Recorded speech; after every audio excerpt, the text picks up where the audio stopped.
2025 ମସିହାରେ ନନ୍ଦନକାନନର ସର୍ବକାଳୀନ ରେକର୍ଡ ପର୍ଯ୍ୟଟକ ଆସିବାରେ ସବୁ ରେକର୍ଡ ଭାଙ୍ଗିଛି ନନ୍ଦନକାନନ ଜାତୀୟ ପ୍ରାଣୀ ଉଦ୍ୟାନ 2025ରେ ନନ୍ଦନକାନନକୁ ଆସିଛନ୍ତି ରେକର୍ଡ ସଂଖ୍ୟକ ପର୍ଯ୍ୟଟକ 40,20,539 ଜଣ ପର୍ଯ୍ୟଟକ ନନ୍ଦନକାନନ ପରିଦର୍ଶନ କରିଛନ୍ତି ଯାହା ଏକ କ୍ୟାଲେଣ୍ଡର ବର୍ଷରେ ରେକର୍ଡ ଏଥିସହ 23,23,00,000 ଟଙ୍କା ରାଜସ୍ୱ ଆଦାୟ ହୋଇଛି ଯାହାକି 2024 ମସିହାରେ ସଂଗୃହୀତ ରାଜସ୍ୱ ତୁଳନାରେ 1,06,00,000 ଟଙ୍କା ଅଧିକ ବୋଲି ଜଣାପଡ଼ିଛି।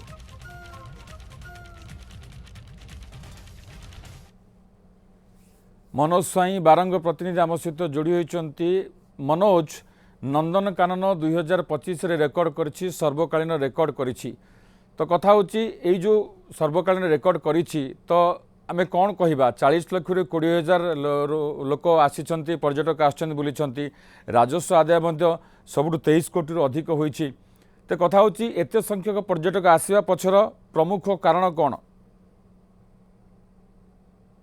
विभूति देखु आम जदि नंदनकानन रे 2025 मसीहा कथा देखा निहाती गोटे शुभंकर वर्ष थिला। नंदनकानन वर्तमान जो भली भाव में पर्यटकों संख्या वृद्धि पाउछि तार मुख्य कारण नंदनकानन जीवजंतु आम देखा जमती नंदनकानन रे कला बाघ एवं धला बाघ निश्चित भाव पर्यटकों को बहुत मात्रा रे नंदनकानन को टाणी आनी थाए। सबुठारु विशेषत्व जे अन्य चिड़ियाखाना रे कला बाघ जोटा कि मेलनास्टिक बाघ कुआ जाए से बाघ देखा को मिले ना। जो पर्यटक माने बाहर आसती गोटे झलक से कला एवं मेलनास्टिक कला चित्रित जो बाघ को देखापी से माने बहुत दूर दूरांतर आसता जिते टिके झलक मिल जाए बहुत आनंदित होती। आमे भी बहुत एमती बाहर पर्यटकों सहित आम आलोचना करूँ जिते मैंने मेलनास्टिक बाघ हो कि धला बाघ को देखी सारापर से एमती भावन जे आम कि बुलवा दरकार नहीं आम नंदनकानन को फेरीजु। तो तेणुक निश्चित भाव में नंदनकानन जो बाघपाई जो तार निजर स्वतंत्रता रही जमतीक नंदनकानन भी स्वतंत्रता अच्छी जंगल रु आमर चंदका जंगल दे नंदनकानन भितर को बाघ पशि आसवा जमतीक कानन आउ नंदन जो भली भाव में पशि आसते सी भी गोटे उदाहरण थिला ताकू भी देखापी पर्यटकों को गहली लगता। तेणुक नंदनकानन केवल गोटे बाघपाई एभली भाव में निजर एक प्रतिभा सृष्टि करछि सेतिपई पर्यटकों गहली लगुच। जदि एबे देखिबा नंदनकानन निश्चित भाव में विश्वस्तरीय चिड़ियाखाना होगा जाउछि।